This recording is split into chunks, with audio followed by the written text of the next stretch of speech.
Dillard has been very transformative, a big change. It took me roughly a full semester to get used to being away from my family, and I called my mom about every day for 2 months telling her I wanted to go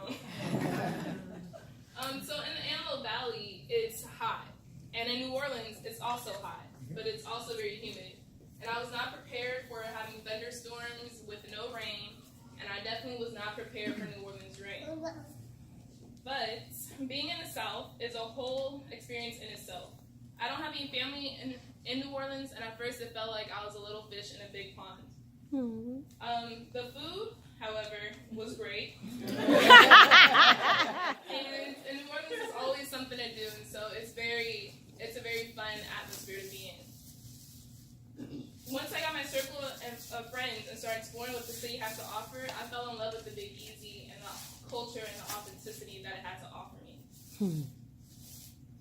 Academically, I felt prepared for Dillard's curriculum, yet repeatedly I was challenged. At Antelope Valley College, my first semester of junior college was pretty rough, but I managed to get through with the 3.0 and maintain it. I'm sorry. Fantastic. At Dillard, however, I have a 3.6, which I was being grateful Wow. to my professors who really pushed me and supported me. I've had professors call me when I'm not in class, so that definitely helped get me through. I learned about HBCUs through my mom telling me to go to Southern and Howard out of high school, sorry. Other than that, I wasn't really familiar with any HBCUs until I visited Antelope Valley's College Transfer Center, and where I actually learned about the transfer agreement. After that, I became more aware of how many HBCUs there just were.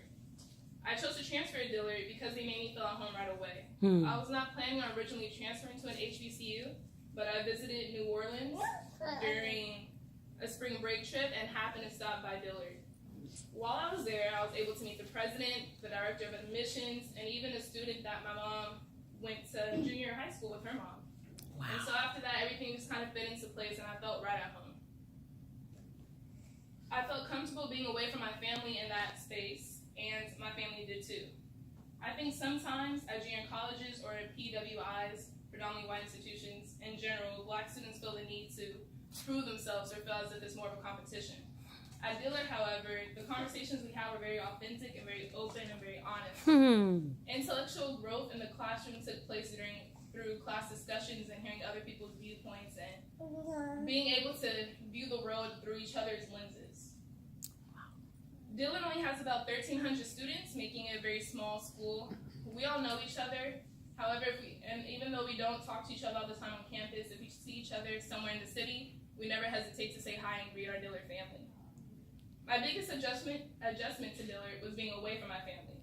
I am the only girl and the youngest, and so I'm used to being around boys, and I never had to share a room in my life until I went to and that was a struggle for me that I was able to get through. Luckily, me and my roommate we got along great, and we're still friends to this day. My professors were the biggest support system for me while at school. I'm comfortable texting my advisors and teachers at 11 o'clock at night if I have a question about something.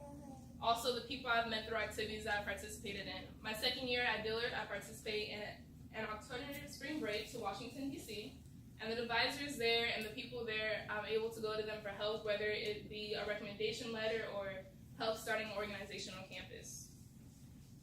Last semester, I became a member of Alpha Kappa Alpha Sorority Incorporated, and so my co-initiates and friends are also girls that I really depend on greatly. Also, anyone I've been able to form a relationship with in the Dillard community, it's very family-like, and everyone is willing to help out in any way they can.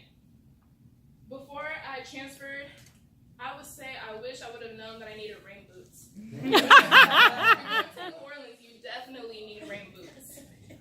I also wish I would have known the process of having to move things in and move things out, because that is a whole experience in itself that you definitely need to be prepared for.